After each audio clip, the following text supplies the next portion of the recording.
Charles Spurgeon, in one of his sermons, said, "As for those who have fallen asleep in Jesus, we need not fret or trouble ourselves about them. When children go upstairs to bed," I love this analogy, and I found this and included it in that book, We Shall See God.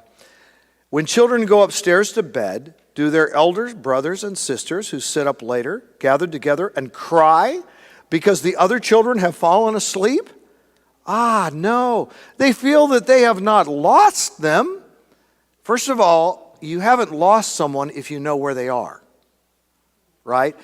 You can be separated from someone when you know where they are, but you haven't lost them in the sense that you just don't know where they're located, which is what lost means. They feel that they have not lost them, and they expect to meet them again in the morning.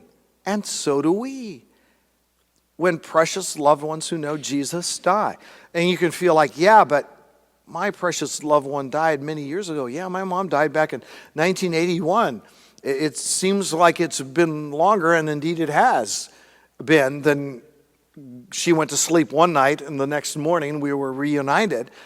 But in terms of how it's measured by eternity, it's a good illustration.